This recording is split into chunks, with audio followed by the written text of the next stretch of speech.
Hello everybody, and a very warm welcome to our webinar. Thank you so much for joining us today. We're going to be running you through some new features that we've brought to our ADX5D Portable Receiver for the Axient Digital platform. This has come in a new firmware release, and we're also going to go through some new features and some integration that we've come up with our friends at Aaton. So please do take a moment to familiarize yourself with the GoToWebinar platform if you haven't already. There's a chat function. We encourage you to use that to chat with each other. And there is a separate question function as well. Now, please do ask as many questions as you like. There'll be plenty of time at the end to go through those. And we've got some fantastic people on the call to help you answer them. And the first thing I'd like to do is introduce you to the people that we have on the call today. So if we can have the slide up on the screen. I'm Jack Drury. I look after market development in the UK. We're also lucky enough to have Stuart Stevens, who looks after product marketing. Ardi, who works in global product management, and Ben, who is market development in the USA. I'd like to just go around those people very quickly and let them introduce themselves. So Stuart, let's start with you. Can you just give us a rundown of what you do for Shure? So I'm a product marketing manager for the Pro Audio segment in Western Europe. So as part of my role, I work closely with our global product management team when we're developing new products. So that involves going around and interviewing engineers and end users in the region to gather feedback when we're kind of taking out prototypes on mechanical design, feature set, and things like that. Collecting all that information and then sharing it with Ardi in product management so that he can work his magic and release products like the ADX5D. Fantastic. And with that, let's come straight to Ardi. Could you introduce yourself, please, and tell us what you do? Hello and welcome. I work on global product management. Basically, like Stuart mentioned, we bring the voice of the customer to the product development cycle. So we reach customers all around the globe and basically ask them what they need from a product, and we bring that into the specifications and definition of what a product should be. Wonderful. Thanks so much, Ardi. Ben, let's come to you next. Could you introduce yourself and just let us know what you do for Shure? Thanks, Jack. Yeah, my name's Ben. I'm market development in the Pro channel for the United States, and we deal a lot with the end user and work with them to bring new products to life. We communicate regularly with Ardi and his team to share new things that we're working on and get input from the field, as well as education and sales and technical trainings and whatever else the case may be. So a lot of things with theater, broadcast, live sound, touring, and of course location audio, and that's why we're here today. Wonderful. Thanks, Ben. That rounds up all the Shure members of staff on the call, but we are lucky enough to have Pierre and Pascal from Aaton on the call with us as well. So Pierre, Pascal, bienvenue au webinaire. Pascal, would you introduce yourself and just let us know what you do for Aaton, please? Hello, so I'm Pascal from Aaton.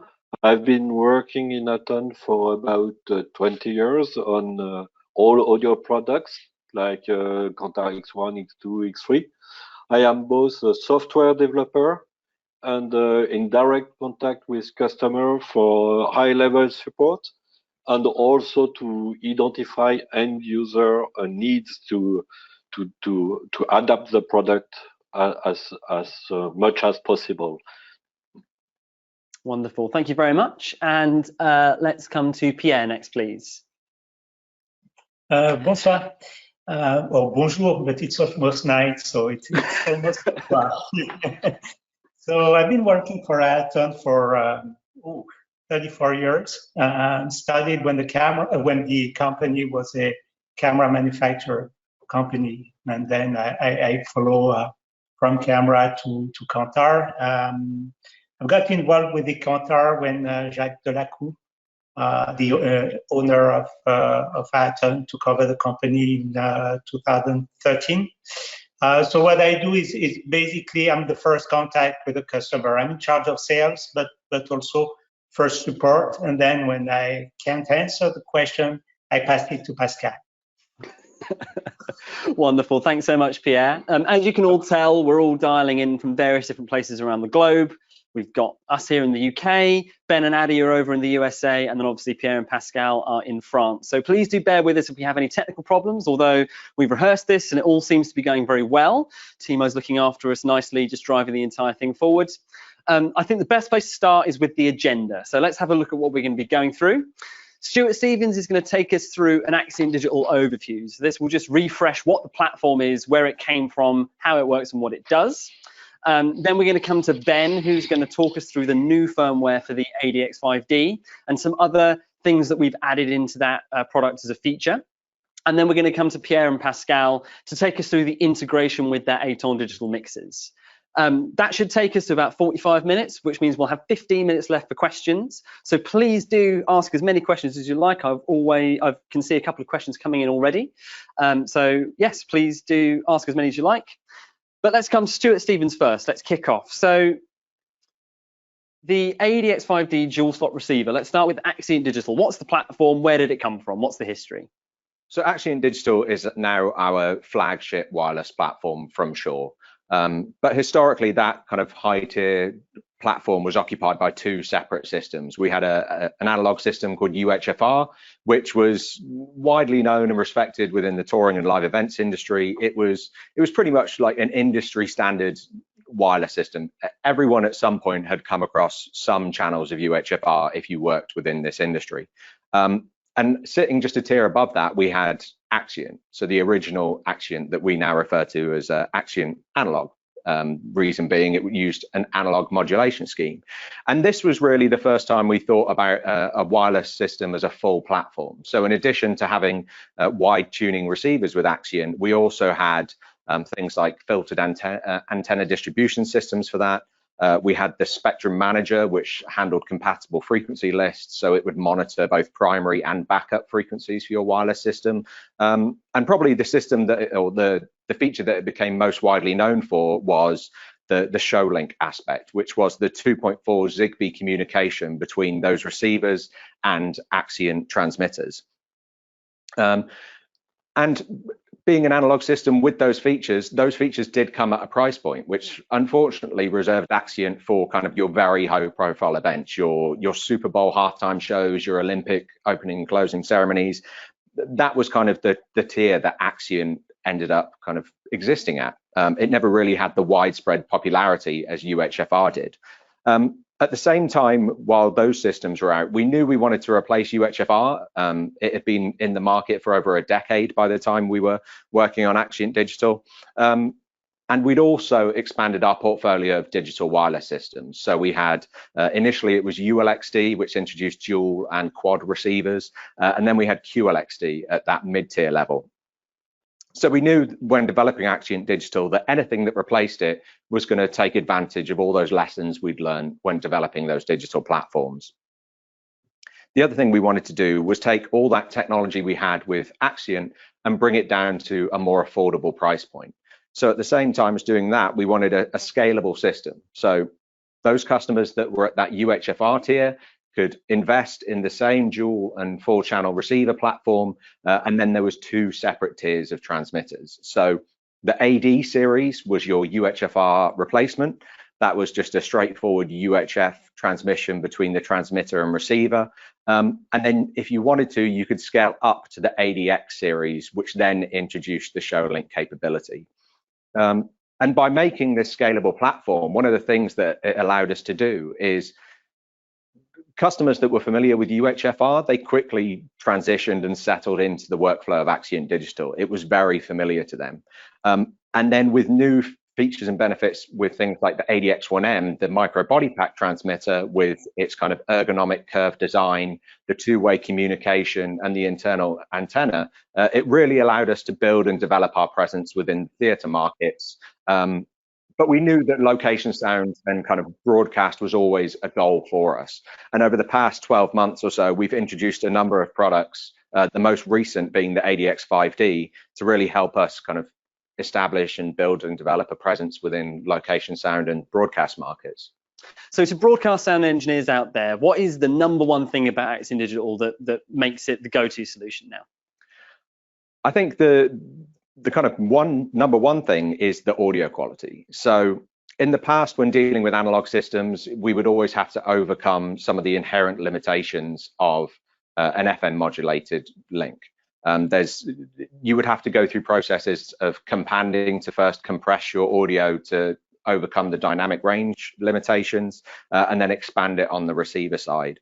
There'd be kind of audio processing that you would have to go through, like pre-emphasis and so on, to overcome some of the high frequency noise you can get. And really, by moving to a digital platform, we are converting that analog audio signal into a digital stream right at the point of transmission. As soon as it enters that transmitter, it gets converted into digital data. So you are capturing the source material in its truest possible form. And that offers some benefits in terms of dynamic range. Well, it's huge, really. It's over in excess of 120 dB of dynamic range. The frequency response is a full 20 to 20 kilohertz frequency response. And as I said, you're capturing the source material in its truest form. So it's very natural, and essentially what goes in will be 100% accurate to what comes out of your receivers. Okay, well then let's take a little look at the ADX5D in particular. I think we've got a video that we can show that just runs through some of the top level features of the unit and what it can do.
Okay, Stuart, let's look at that device in a bit more detail. If you could just run us through this slide we've got on the screen now.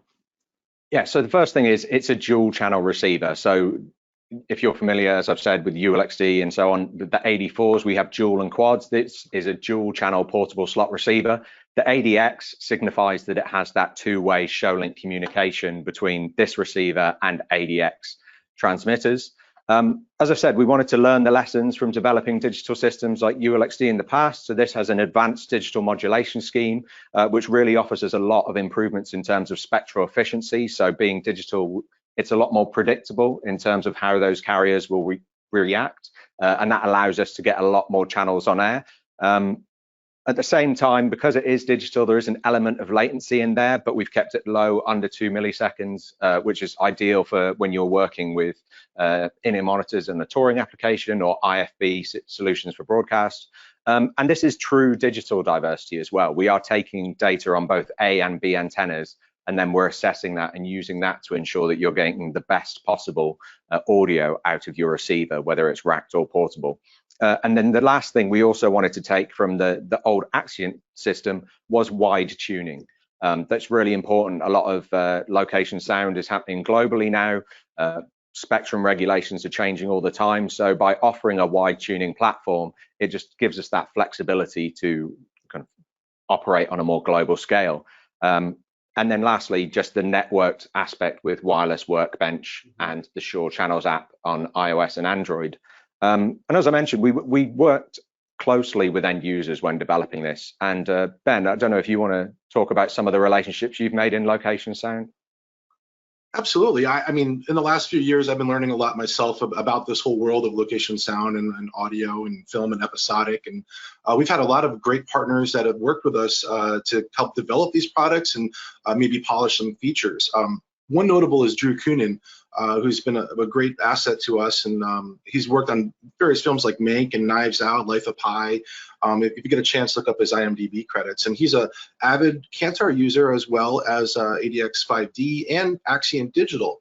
One really exciting thing about Shure and things that we develop products that are destined to be one thing, and then it's really interesting to see what the actual end user does with them.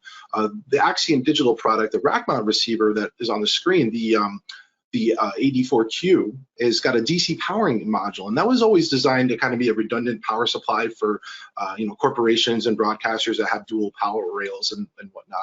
And we found that location audio people like Drew were using this product in their sound cards because it can be powered off a DC, fits right in, and all those great things that Stuart was talking about, like you don't have to worry about the gain on the transmitter, remote control over show link, the awesome audio quality, all of those things combined were enough to start the ball rolling. So even before we came out with this portable ADX5D, which of course we're very excited about, we saw a few users jumping ship from whatever they were using before to Axient Digital, especially the DC powering rack module. So this ADX5D and the latest firmware is just the iteration, the next kind of piece of the puzzle that rounds out the entire Axient Digital portfolio. And now you have rack mount, DC powered rack mount, portable, all the show link and all those benefits that everybody loves. And it's becoming a fast favorite, I should dare say, in the location sound world. So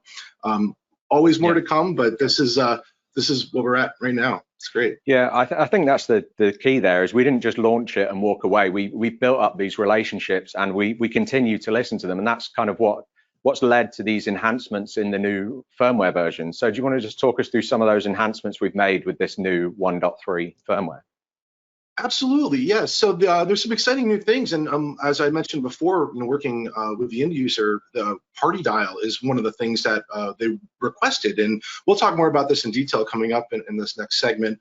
However, you can switch quickly between multiple transmitters, whether it's on a sporting field, soccer or American football, or maybe it could be a reality TV show where you have more transmitters than channels on your mixer, and you want to be able to switch between them quickly or share them among more than one receiver. You can do that with Partydial. We also optimized the menu structure, so we've relocated some things so they're upfront and easier to use, and the most often used things are now at the forefront of the menu, which is great.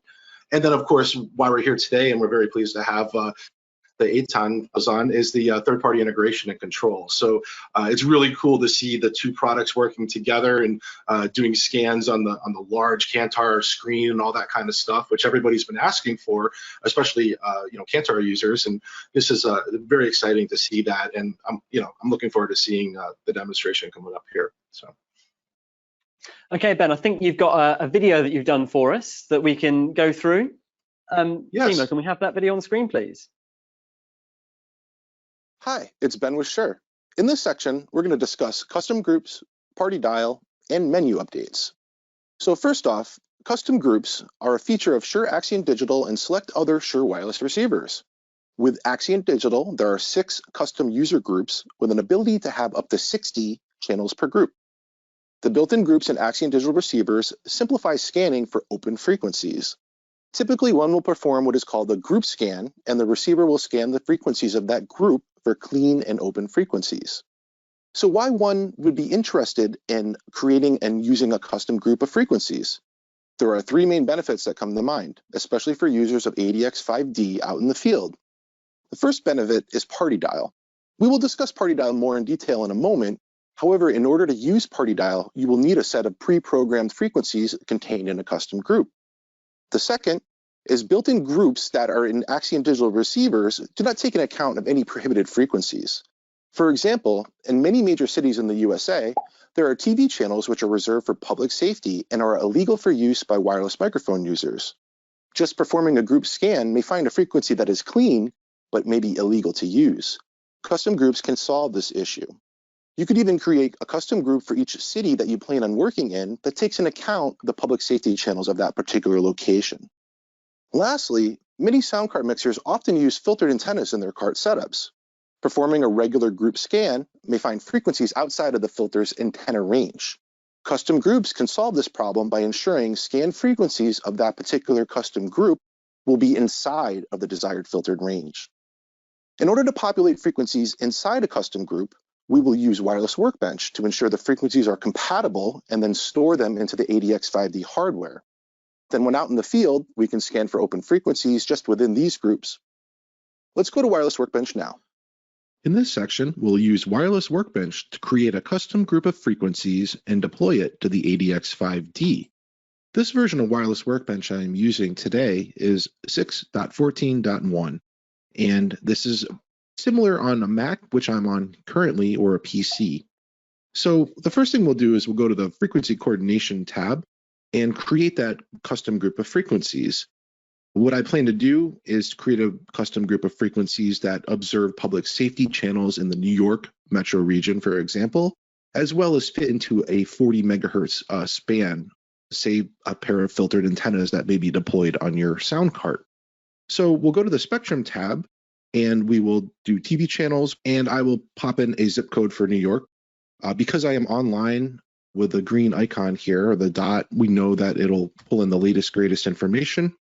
And we can see all of the exclusion regions, including the public safety channels here. In major metro areas in the US, many cities have public safety channels that you're not allowed to operate on. So I'll click Save, and what we see here, if we zoom in with the mouse wheel, some exclusions where we don't want frequencies to be put. And that is a good place to start. Second, we want to do some inclusion groups and tell Wireless Workbench where we would like to put our frequencies, because right now it'll put them anywhere that Axient Digital is capable of, and we want to kind of tell it to be into a certain range. So we'll use an inclusion group for that. Click on the gear icon for inclusion group, and we'll make a new list with the Manage button. We can call it whatever we want. List 1 is fine. And this group as well, group 1 is fine. And you can rename this or call it, let's just call it 500 through 540 for a 40 megahertz example of where we're going to put frequencies. And then we will click on that and add a new specification to where we want to actually put the frequencies. So we could do TV channels, or in this case, I'm just going to use a 500 to 540 megahertz swath of spectrum. And this will keep it easy to remember. So I'll save that and I'll save it again. And now we're all set up. We've got our inclusion region where we're going to put some frequencies. We have an exclusions, including the public safety bands where we want to stay out of. And the next thing to do is just add some frequencies. We can do this a couple of different ways. If your device is already online, you could pull them in. In this case, I did it as you would, not having a device online, and we'll just select the frequency here manually. We'll do the Shure, the ADX5D-A is what we're using here, and the G57 band. The standard RF profile is okay. The RF zone is the default, that's fine.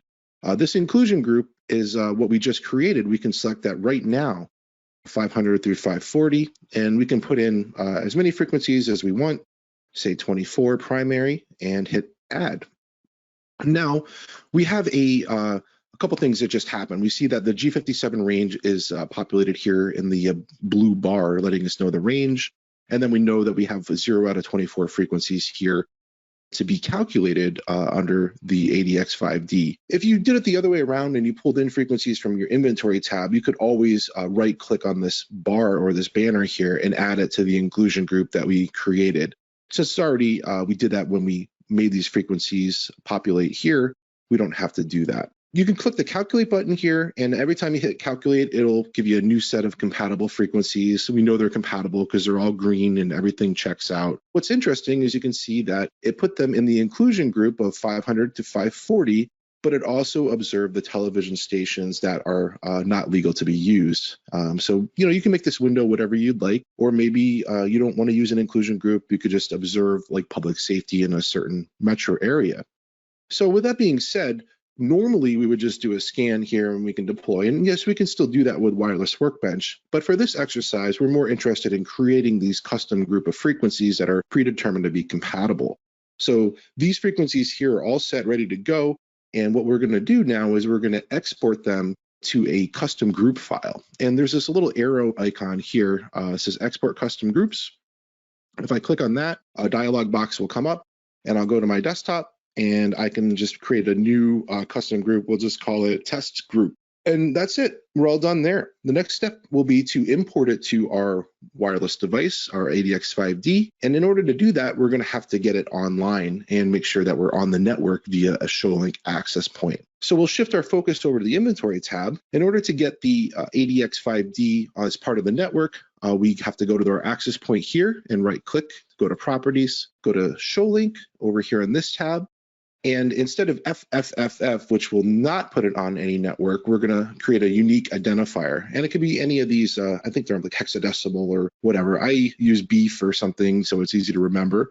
And if I hit apply and confirm, this will put this ShoreLink access point onto this specific network ID. Now, all we have to do on the portable device or the ADX5D is set the ShoreLink mode as network, and then also make the same network ID match this identifier here. So I'll close out of here and we'll do that now. To get this on the network, what we'll have to do is we'll have to go to the main menu under device configuration, and we'll select our network mode here, which will be under advanced and under ShoreLink.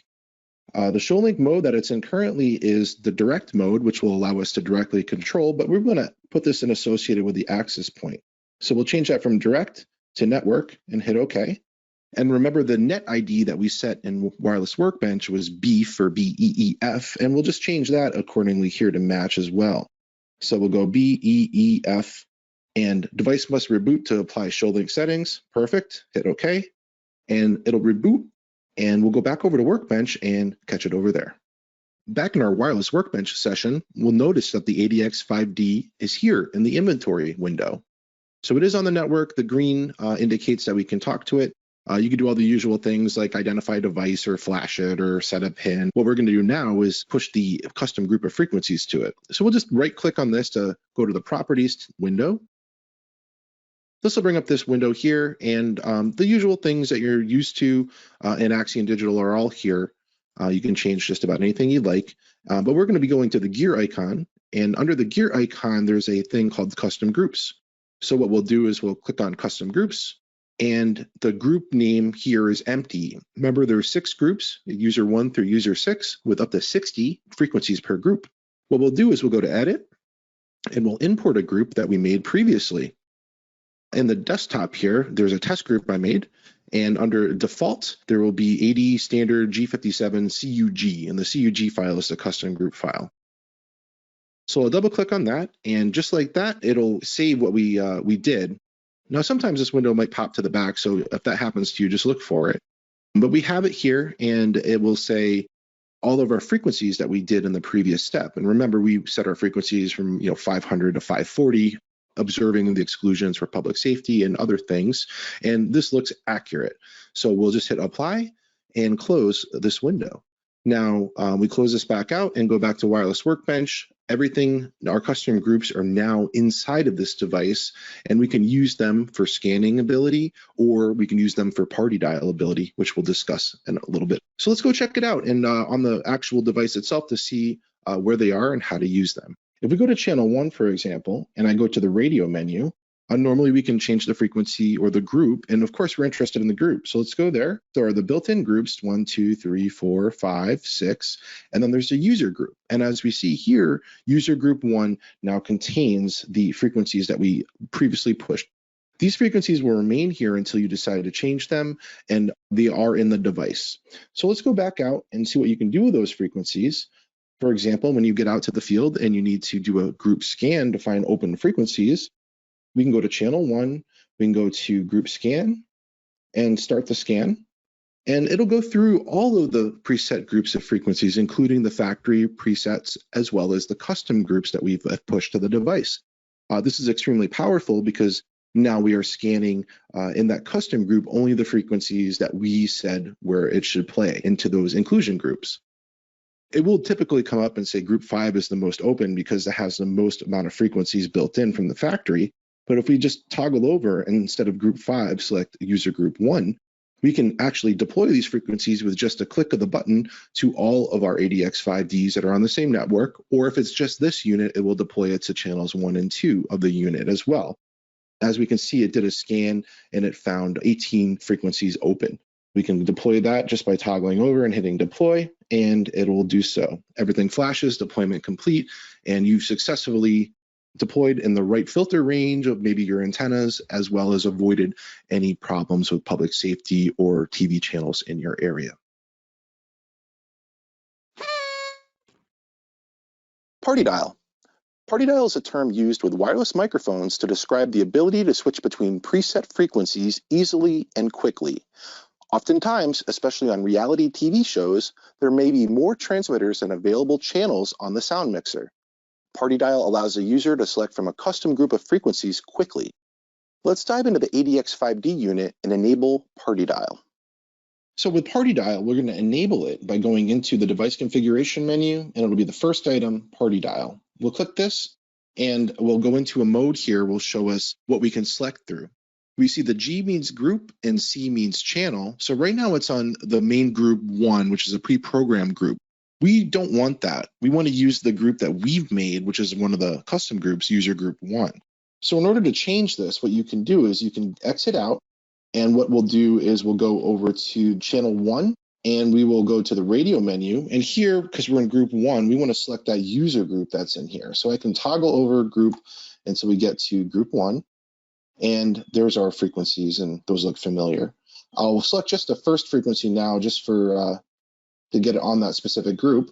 And then if we go back out and we go into the device configuration Partydial menu, you'll notice on the left-hand side, because of channel 1 is what we were working with, group 1, group is now user 1, and channel is 1.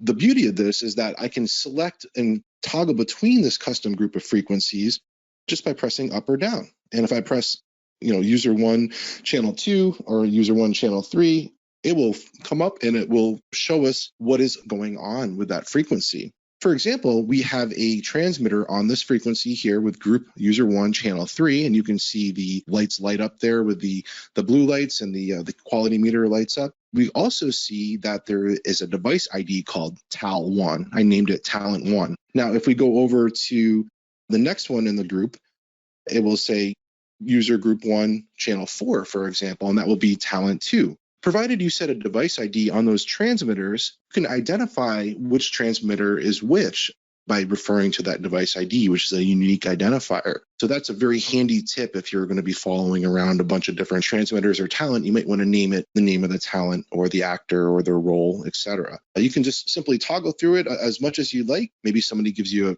preset list of frequencies. You can enter those in Workbench and do it just like that. And the next step, we will show you how to put this in manually if you did not have access to Wireless Workbench. To access the custom groups menu, we're going to go into the menu by pressing the Enter key. It's under Device Configuration.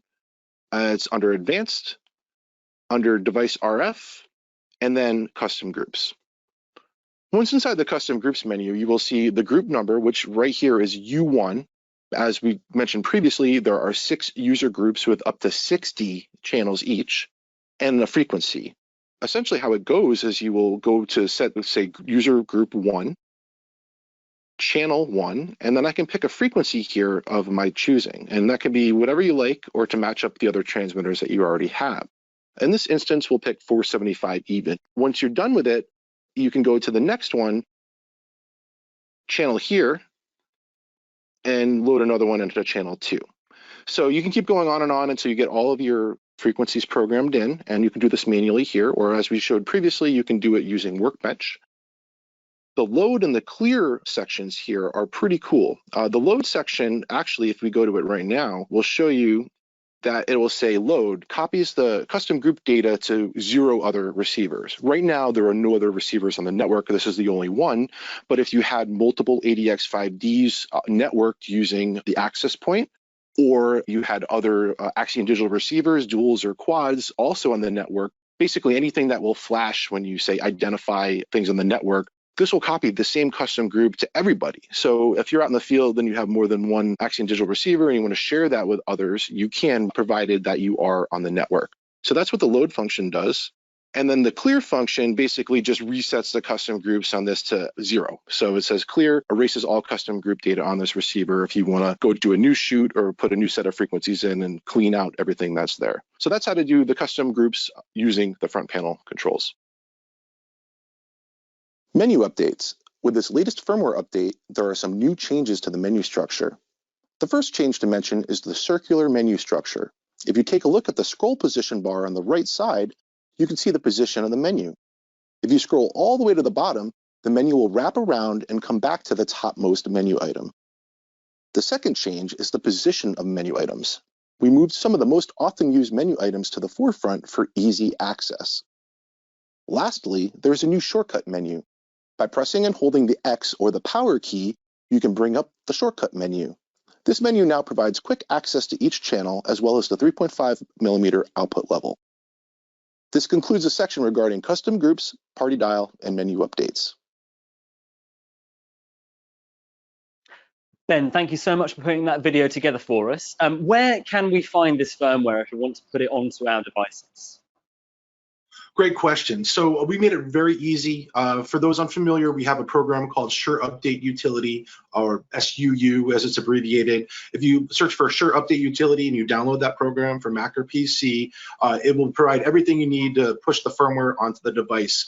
One of my favorite things about it is that the firmware is built in. You basically hit the button, it'll download all the firmware that you need, and it'll send it right on over, in this case, via USB cable to the device. You don't have to go searching for like a bin or a specific firmware file because SUU does that for you. Wonderful. Thanks so much, Ben. Really appreciate that. If anyone's got any questions on that, Ben is going to stick around. Please drop them into the questions window and go to webinar. Right, now for the really exciting stuff, the Axient Digital integration with Aaton mixers. The excellent gentlemen at Aaton have put a video together for us, but Pierre, I was wondering if you'd be so kind as to just introduce your video for us very quickly, and then we'll get straight into it. We quickly, I guess it was last week, did a short video. You gave us 5 minutes, so I think we are just under the 5 minutes. It's not a video that shows everything that the Contar X3 can do with the ADX5X and Hydra, but just to, I guess, spark your interest and for you to ask more questions about it. Wonderful. Thanks, Pierre. Let's kick into it. You're welcome. Hello, everybody. I'm Pierre from Aaton Digital. Today, I'm very pleased to introduce the integration of the ADX5D from Shure into Aaton's Hydra system.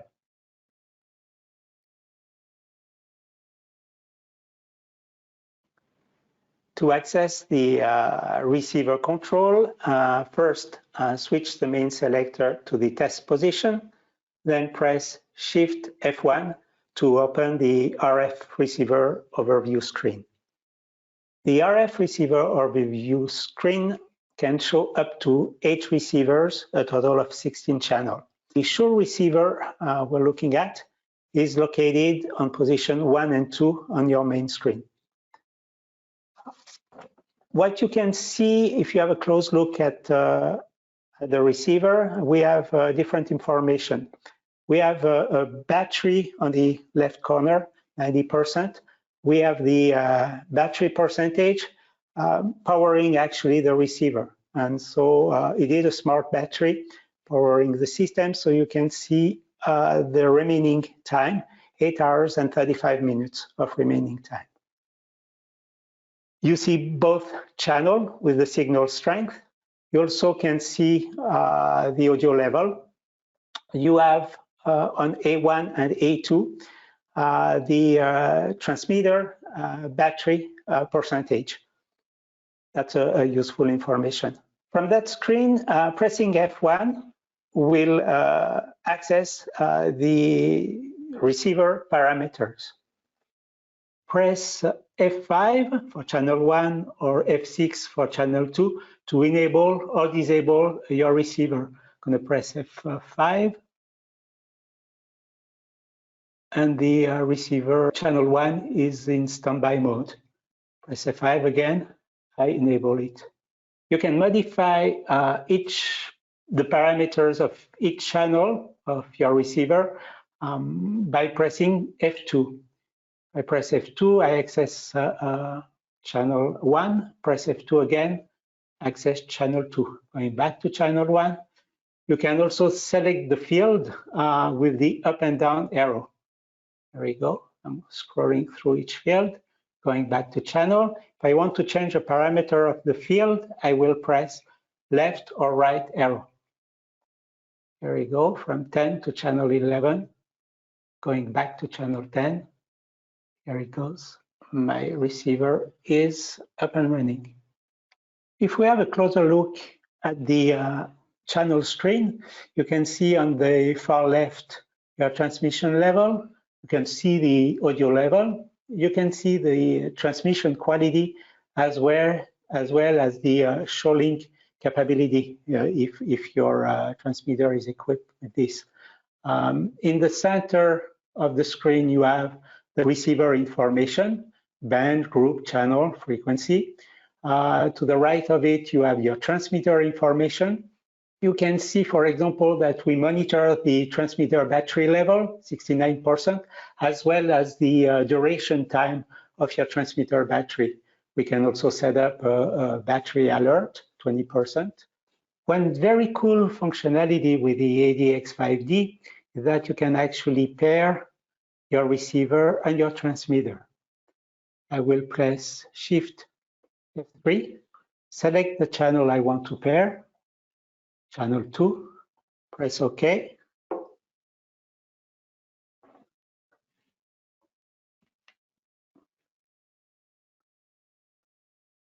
And there it is. I've paired my transmitter and my receiver. You can also access a scan function from the Kantar. To do so, I press F4 and F1 to start the scan. If we look at the screen, you see two triangles, red one on the far left. It's actually the frequencies of my channel 1, and a green triangle for channel 2. I can also apply a chosen frequency to my receiver. To do so, I press F1 to stop the scan, Shift and the jog to position my cursor, then Shift plus OK to select which channel I want to modify. Channel 2 in this case, press OK. My triangle moves. Escape to apply it to my transmitter. That's it for today. Thank you for watching. Pierre, thank you so much for putting that together. That was a really great overview of the integration. Both of you gentlemen are going to stick around for questions, as are all the Shure staff on the call as well. And we've had some really good ones come in. It's not too late to ask, so please do keep them coming. Addy, I'm going to start with a couple to come your way, if that's all right. And we've got a couple of questions come in about what Zigbee is and how it works. So could you just give us a rundown of what the Zigbee platform is and why we chose to use it for the show link capability within Axient Digital? Well, one of the Zigbee platform was chosen when we first introduced the Axient on the analog version years ago, and it's actually a low duty cycle communication, so it doesn't. You don't have a lot of traffic, so that makes easier to adapt it to different platforms and different environments, especially because we are not, it's not like Wi-Fi where we are pushing videos or stuff like that. We are basically bands, so it's very quick and very what do you call low payload. So it's very, there's a lot of not a lot of information going on, and it definitely is very light on the system. That's why we decided to go on Zigbee. By the way, it's important to know that it is show link, not necessarily Zigbee, because there's different implementations of Zigbee, and most of them are not compatible with each other. Wonderful. Thanks, Ali. That's really helpful. We'll definitely be coming back to you in a little while, but I'm going to come to Stuart now for a question that we've had come in. And in the Aaton video, we saw the difference between an RF meter and a quality meter. And there's a couple of people a bit confused about what those two meters are showing us. So could you just run down what they are? Yeah, so on all of our wireless systems, including the historical analog ones, we've always had this Rssi meter, or this received signal strength indicator. And if you've ever used one of our wireless receivers, you would have noticed the LEDs on the front. they start at about minus 90 dBm, and then they would go up by 5 dBm increments. And that would tell us how strong is our received signal. And in the days of analog, that was really useful information, because you wanted to know my analog FM signal, as it started to drop towards the noise floor, it would let more noise into my audio path. With digital systems, you get perfect audio right up until the point you cannot recover enough data, and then the system just mutes. So in addition to the received signal strength indicator, with Axient Digital, we added the channel quality indicator. So that tells us not only am I receiving enough signal at the front end, but what is the quality of that data that I'm receiving. And an example of this is you might perform a coordination, you've arrived on set, you've done a frequency scan, either in Workbench or a group scan or a channel scan from the receiver, and you've deployed what you believe to be compatible frequencies to all of your receivers and transmitters. You then take a break, you go away to the catering truck, have some lunch, and you come back and discover that your main talent transmitter, whereas before it was showing a nice strong Rssi meter and a high channel quality level, that channel quality is now dropped to 1 or 2 segments. And what that tells us is it kind of allows us to see behind the RSSI indicator and gives us more information on the quality of that data. And that could just be somebody else has turned up with another transmitter very close to your frequency. So whereas before you might have had quite a wide operating range, because those 2 transmitters operating frequencies are now close, that is impeding on the kind of noise floor for your transmitter, and it is reducing the channel quality aspect because of that. It could just also be there's any other source of noise approaching that channel. And it allows you to make informed decisions on, do I want to change this frequency during a production? And depending on where you're operating in the planet, you'd have different feature sets available. With ADX, you could change that frequency, and those ADX transmitters would also follow that change over that ShoreLink connection. Amazing. Thank you, Stuart. Okay, Ben, I would like to come to you for this one, please. And there's somebody who I think is getting a little bit confused with the way that we name things, which is reasonable, because if you're not familiar with the Shure portfolio, an ADX5D, an AD4, an AD3 might not make a huge amount of sense to you. So could you kindly just run down the differences between the numbers and what they refer to in our portfolio? Okay, sure. So the biggest thing with the Shure Axient Digital portfolio, and the way I remember it, is that if it has an X in the part number, it has ShoreLink. So like in the case of our ADX5D, that has a ShoreLink component of the receiver, which is new. Also, if you have an ADX1M, like Stuart was talking about our micro body pack, the X in the part number indicates ShoreLink, and it has that remote control. So other devices like the AD1 is just a standard body pack without ShoreLink. AD2 is our handheld without ShoreLink, but an ADX2 would be a handheld with ShoreLink, or an ADX2 FD with the frequency diversity option would be with ShoreLink as well. So there's a whole portfolio of transmitters. I think there's over at least 7 ones now, plus the other partnership with the Q5X transmitters as well. So there's a whole bunch of different ones to choose from, but that's kind of the nomenclature of it. Historically, Shure has used numbers for the receivers as well. So in like an AD4, a 4 would indicate a rack mount receiver, and a 5 would indicate a portable receiver, and so forth. So there's a little bit of method to the madness there, but if you take anything away from it, just realize the X has a ShoreLink component in the part number. Okay, and just to follow on from that quickly, Ben, with what we're discussing here today, there's only 2 receivers in our platform, which is the AD4 D or Q, which is a dual or quad rack receiver. And the really important thing for today is the ADX5D, which is the portable receiver we've got here. So all these devices are receivers. And just as a one-line recap again to cover what we're doing, when we plug this into an Aaton mixer, what are we able to do with it? Does the Aaton mixer become the receiver, or are we still receiving on this device? How does that, what does it look like in terms of a workflow?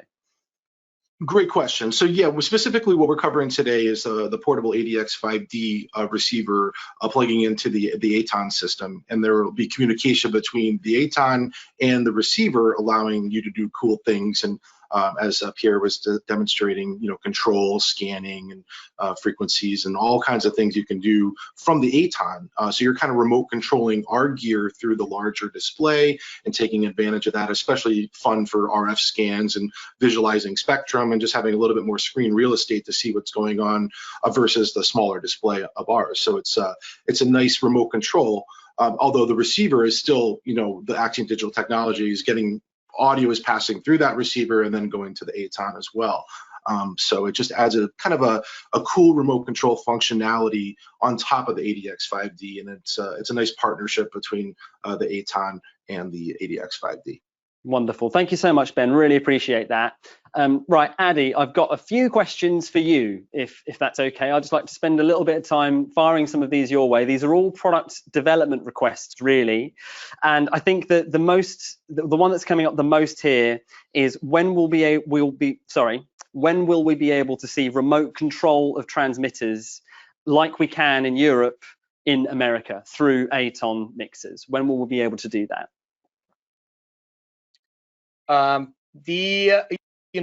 Because global webinar, we're not going to discuss specifics for each region.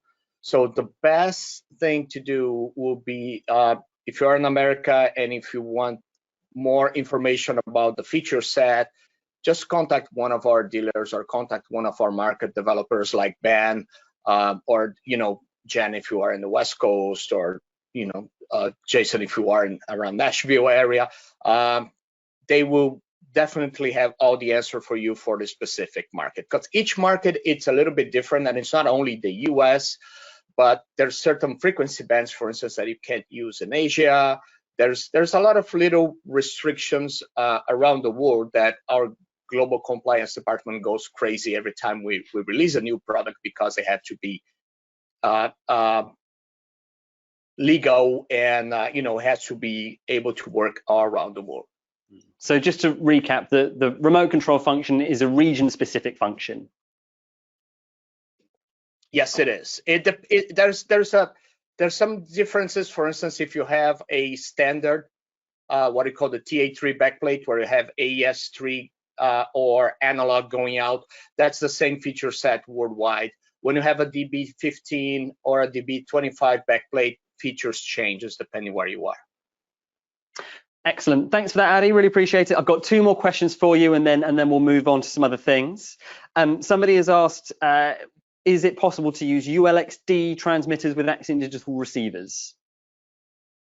No, actually, the modulation scheme is different.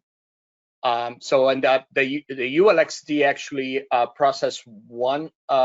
There's one receiver that switches between the two antennas, while the ADX5 or the Axient Digital platform use two receivers with combining what we call the digital diversity. And not only that, but the data that goes through that system is different. It's modulated and it's processed in a different way. So there's no way to do one, use the mix and match receivers with transmitters. Okay, thank you for that. And one more for you very quickly, please. So I want to come to the Aaton guys with a question that I've had come in. But last one for you, Addy. Is the ADX5D compatible with the A10 Rack? Like many things in life, it depends. The electrically we are, they're both compatible with a standard called Super Slot. We are compatible, they are compatible with Super Slot. I have not seen myself, but it looks like there's an older version of the A10 where we could actually fit mechanically. The newer version we can't. When you try to insert the ADX5D, because the bezel is larger, it will hit the SMA connectors, or where they have the antenna connector. So it's a physical, mechanical issue. Electrically we are compatible, but mechanical we won't fit. Wonderful. Thanks, Addy. Okay, Pierre, Pascal, a very quick one for you. Somebody has asked, when you set up an ADX5D with an Aaton mixer, is there any tips and tricks, anything that you will get wrong when you try and get it done the first time? Any advice when you try and plug those two devices together, or will it just work like magic and everyone's happy, smiling faces? will work like magic. So actually, I mean, it's a super slot connection. So basically, we can connect to a lot of different receivers, and we cannot do more than what you guys are allowing us to do. But you've allowed us to do a lot of things on your receiver. So through the USB connection, no, it just show up on the screen, like definitely like on the video. I mean, there's no magic or tricks. Pascal? Yes, I can just add that one cool feature which has not been demonstrated during the small video is that after the settings, when you work on your recorder, when you mix on your recorder, we are able to bring back some notification like a low power on the transmitter. So even if you are not looking all the time the receiver to monitor, we are able to bring back information from the receiver to the user in his environment. And I think it's really nice not to have to watch out always the receiver. When you have several receivers, it's nice to have this function. Absolutely. No, it's really, really helpful, isn't it? If you're out there in the field, just having everything in one contained device makes life so much easier. Fantastic. I think I'm going to call time there. We have got some other questions coming in, but I'm conscious of the time. We've only got 2 minutes left. And as Adi said, if you have any further questions, do reach out to your local Shure representative. All around the world, we have market development offices, we have distribution offices, and we have resellers. And it's very, very easy to get in touch with us. You can do it on the website. You can do it through any of those contacts that you have. So yeah, please do. Any questions that you've got, no questions are too silly and no questions are too difficult either. And I'm sure it's the same case for Pierre and Pascal at Aaton as well. I'd just like to take a moment to thank everybody for their time on the webinar today. Thank you as well for joining us. I'm sure we're going to be doing another one very soon. No idea what it's going to be about, but we look forward to that and we'll see you then. Thanks everyone. Bye-bye.